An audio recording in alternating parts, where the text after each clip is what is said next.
So example number 3, so we need to complete the table of values and to determine the ordered pairs so that they satisfy the equation. So the given linear equation, we have 2x plus 4y is equal to 20. So kompletuhin daw natin anak yung table of values.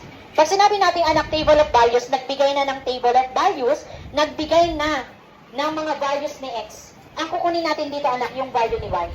Okay, pag nakuha natin yung value ni y, ibig sabihin yung mabubuo natin anak na ordered pair ay magsasatisfy na sa ating equation. Okay, so let's try the first value of x, which is negative 1.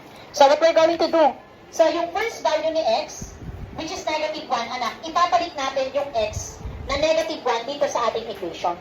So this will become 2 times, ano yung x natin? Negative 1 plus 4y is equal to 20. Kakopyahin lang natin yung remaining terms. Kasi ang kukunin natin dito, anak, yung value ni y. Okay, kaya kailangan may y tayo na matitira. Then after that, simplify. Okay, 2 times negative 1, negative 2, plus 4y is equal to 20. Okay, balikan natin yung pinag-aralan natin noong nakaraan, yung properties of equality. Okay, we need to eliminate the constant of the left side, which is negative 2. Now, how to eliminate negative 2? By getting the additive inverse or pwede rin i-transpose. Dalawa yung method. So, yung properties of equality o kaya yung shortcut natin or what we call the transposition method. Doon tayo anak sa properties of equality. So, to eliminate negative 2, get the additive inverse. So, what is the additive inverse of negative 2? Positive 2. So, we need to apply addition property of equality. Mag-add tayo ng 2 sa left. So, anong ginawa natin sa left, ganun din yung gagawin natin sa right side. Mag-add din tayo ng 2. Para ma-eliminate natin to. Ma-cancel natin yan. Then, ano na lang po yung natira sa left? 4y. And then, simplify natin to anak. 20 plus 2, 22. Then after that, eliminate 4. To eliminate, okay, divide both sides by 4 or apply division property of equality.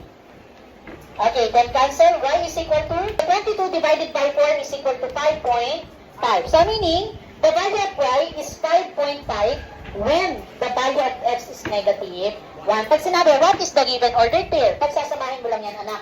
Ano yung x natin? Negative 1. And then, ano yung y natin? 5.5. O check natin kung tama yung value ng y natin. Kailangan anak, pag sinubstitute natin yung nakuha nating ordered pair, magkakaroon tayo ng true statement. So, dito natin isa-substitute. This will become 2 times, ano yung x natin? Negative 1. Plus 4 times, ano yung y? 5.5 is equal to 20. O check natin. 2 times negative 2. Negative 2. Plus 4 times 5.5. 22 is equal to 20. Now, what is the sign of 2? Negative. And then the sign of 22? Positive. Same and like. Add or subtract. So, 22 minus 2. O, nagkaroon tayo ng true statement. Okay, lahat po anak na makukuhang value ng y at pag ginawa nating order pair, pasok po sa solution set. Iyon po kung tama yung pagkuha mo ng value ng y. Kung tama yung process na ginawa mo. So, do you understand? So, meaning anak, negative 1, 5.5 is one of the solution to the given linear equation in 2 variables. So, proceed naman tayo anak kay 0. But the second value of x is 0. Same procedure anak. To find the value of y, we need to substitute the value of x to the given equation. This will become 2 times, what is x? 0 plus 4y is equal to 20. So, 2 times 0. Okay, or just simply, wag mo na isulat, cancel na lang siya. Then, anong natira?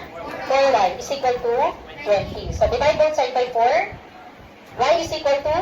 Okay, therefore, the value of y is 5 when the value of x is 0. And what is the given order pair? That is x. 0, 5.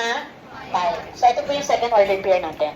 Next, we have the value of x is 1.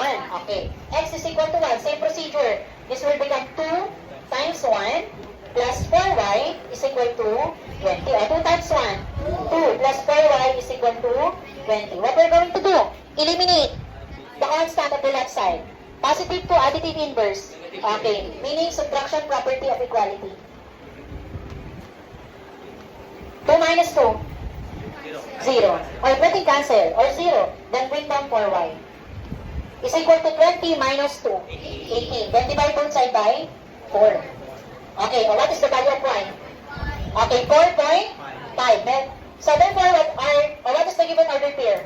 1, 4.5. So, meaning the value of y is 4.5 when the value of x is 1. This time, using your notebook, sagutan naman to, si 2.